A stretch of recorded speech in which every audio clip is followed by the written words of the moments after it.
नमस्कार। हम चैतन्य योग पीठ द्वारा चलाए जा रहे योगिक क्रियाओं के अभ्यासों की श्रृंखला में फिर से आपका स्वागत है। देखिए, मेरे पास किताब है अष्टांग हृदयम, और मैं तो ये कहती हूँ कि भगवत गीता, अष्टांग हृदयम और कुछ वेद आपके घरों में होने चाहिए, ताकि आप अपने डॉक्टर खुद बन सकें और अपने जीवन के भी डॉक्टर बन सकें, और आपका पथ आनंद, और आप जो अपने जीवन के पथ में आगे बढ़े तो वो सुचारू रूप से और आनंद के साथ बीते।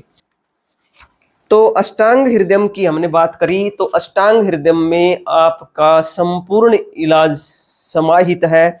इसमें महर्षि वाग्भट जी ने बहुत ही सुंदर तरीके से इस हर बीमारी का बड़े ही अच्छे तरीके से विवरण दिया है। तो आज हम बात करेंगे पित्त की चर्चा करेंगे, क्योंकि पिछले काफी समय से हम त्रिदोषों पर बात कर रहे हैं। जो त्रिदोषों की बात करी तो हमने उसमें वात के बारे में भी आपको जानकारी देने का प्रयास किया, और आज हम बात करेंगे पित्त की। तो जब पित्त की बात करते हैं तो पित्त के भी आप ये जान के चलें कि 5 उपनाम दिए गए हैं।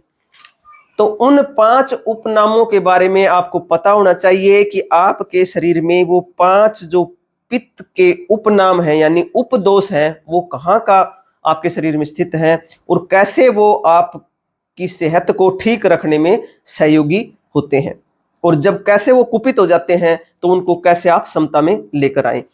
तो मेरा तो प्रयास सिर्फ और सिर्फ आपको जगाना है। बाकी आप किसी भी एक्सपर्ट योगाचार्य या एक्सपर्ट आयुर्वेदाचार्य की शरण में जाएं और अपने जो दोष हैं उनके बारे में जानें कि आप किस प्रकृति के हैं, और जिस भी प्रकृति के हैं आप उसको विस्तार से जानकर अपने डॉक्टर खुद बने।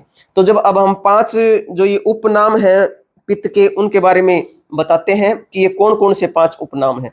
सबसे पहला आता है आपका पाचक पित्त, फिर उसके बाद में आता है रंजक पित्त, फिर आपका साधक पित्त, और आलोचक पित्त, और भ्राजक पित्त। तो ये 5 आपके पित्त हैं जो आपके शरीर में अलग अलग तरीके से आपके भोजन को पचाने में अलग अलग तरीके से सहयोग करते हैं। जब पित्त की बात करते हैं तो अग्नि और वायु, ये दोनों का जो कॉम्बिनेशन है, ये पित्त को हमारी को समता में रखने में सहयोग करता है। जो ही आपकी पित्त कुपित होती है तो आपका जो भोजन है वो पचने की बजाय सड़ने लगता है, और जब भोजन सड़ने लगता है तो फिर उसमें गैस बनती है, पेट से संबंधित अनेक बीमारियां आपकी आने लगती हैं। इसलिए आप अपने पित्त को अच्छे से जानकर कि आप किस प्रकृति के हैं, या पित्त कुपित हो गया है तो इसको कैसे समता में लाएं, इस तरह यदि आप अपनी जीवनचर्या जीवन शैली अपनाएंगे तो आप अपनी जो गर्मियां आ गई हैं इनमें पित्त जब उभरने लगता है, यानी कि पित्त कुपित होने लगता है, तो भोजन पचने में दिक्कत होती है, और गर्मियां आने लग रही हैं और सर्दियां जा रही हैं, तो जब ये मौसम का जो संगम है, इस संगम में आपको बीमारियां घेर लेती हैं, इम्यूनिटी कमजोर हो जाती है, क्योंकि जो पित्त है वो हमारा हार्मोन्स को बैलेंस रखने में बहुत महत्वपूर्ण भूमिका निभाता है, एंजाइम्स को नियंत्रित करता है।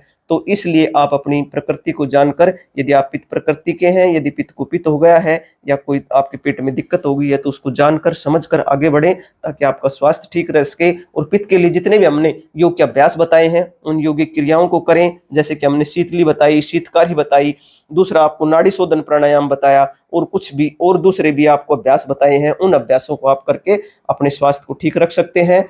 तो आज के लिए बस इतना ही। आप सभी के लिए बहुत प्रार्थना, आप सभी का आनंदमय मंगल हो, आप सभी की स्वास्थ्य मुक्ति हो, हम सभी और हमारे आने वाली संतानें स्वस्थ रह सकें, शुद्ध प्राणवायु में सांस ले सकें, इसी बात के लिए हम निरंतरता के साथ प्रयासरत हैं। और जब तक इस धरती पर रहेंगे, इन पुण्य कार्यों के लिए निरंतरता के साथ आपसे मिलते रहेंगे।